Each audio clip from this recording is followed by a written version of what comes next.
back to the channel. For those of you new here, my name is Jay, and today I'm going to go over, because I'm out here doing food plot preparation, I might as well fill you guys in on how I do that exactly. Now, disclaimer, I did not come up with this way on my own. I learned this particular method from Jeff Sturgis at Whitetail Habitat Solutions, so you can go check out his channel as well. But with food plot preparation, what I always thought growing up is that I need some kind of expensive big tractor or some kind of big plow or tiller to be able to plant a food plot.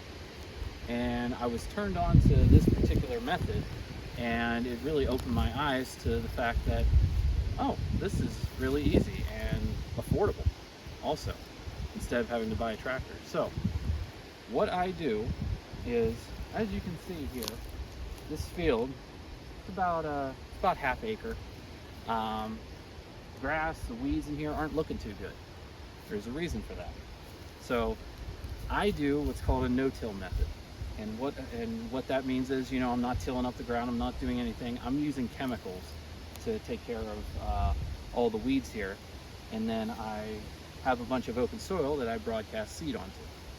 But the method for spraying, taking care of the weeds, I use a chemical called glyphosate. Many of you will know that as something that's found in Roundup. And I use that chemical 3 times throughout the spring and summer. Usually I try to get my first spraying in around end of April, but naturally this year I'm behind as usual, and I didn't get it done till mid-May. So right now it's towards the end of June, June 20th, 21st, I can't remember what the date is today, but I'm getting my second spraying in. So and then my third spraying will end up coming about end of July, beginning of August, right before I'm about to plant my fall cool season annuals. So the first spraying, which I did back in May, like I said, I use 2 quarts per acre of glyphosate, and then 1 pint per acre of another chemical called 2,4-D. It's a specific broadleaf killer. It takes care of a lot of the real stubborn weeds that you can come across, like pigweed, for example, and foxtail.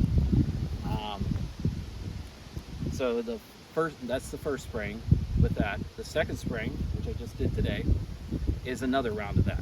2 quarts per acre of glyphosate, 1 pint per acre of 2,4-D. Now, when we get to our third and final spraying, I will end up going with more than likely another 2 quarts per acre of glyphosate, but I won't include the 2,4-D. The reason for that is, by your third spraying, you should see a lot of open ground. I mean, right here, right now, you can see if I just kick the ground twice, I got soil right there. So it all depends on how stubborn your weeds are on what you need to do for your first spraying. If you need to use 2,4-D, that's okay. But the thing with glyphosate is, as soon as it hits the ground, it's neutralized. You know, it doesn't stay in the soil for a period of time. It's done. So whatever weeds it hits, it attacks, and then once it hits the ground, it's done. But 2,4-D, however, that goes into the ground. And you know, some people say it stays in there for 10 days. I've read up to 3 weeks sometimes.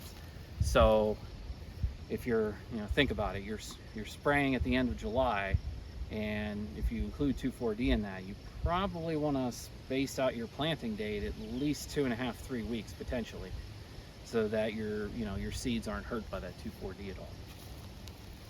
So yeah, that's the kind of the method that I use. I'm fortunate now to have an ATV with a 25-gallon sprayer on the back of it with a 7-foot boom, 1 nozzle per foot, so 7 nozzles.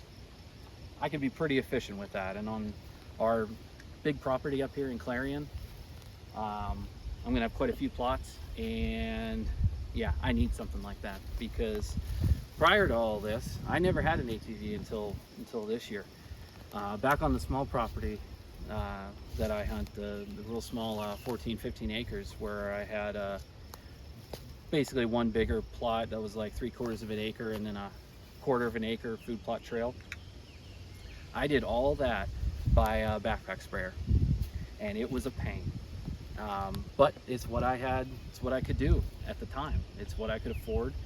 And resource-wise, that's all I could do. So having an ATV works, you know, a lot better. You can be a lot more efficient. The more nozzles you have on your sprayer is how you're going to be more efficient. So that's it. That's how I prep this. And right now, this area is looking pretty good. I still got some stubborn growth over in this area, as you can see, but I made sure to get that good. And there's a chance I might have missed it last time. So yeah, thanks for watching, guys. Let me know what you think of this method. If it helps you at all, leave a comment down below. Let me know what how you guys prep your food plots. There's more than one way to skin a cat. Like I've said that before. You don't need to do it this way, but I find that this is the most cost-effective way of doing it. Thanks for watching. Catch you in the next one.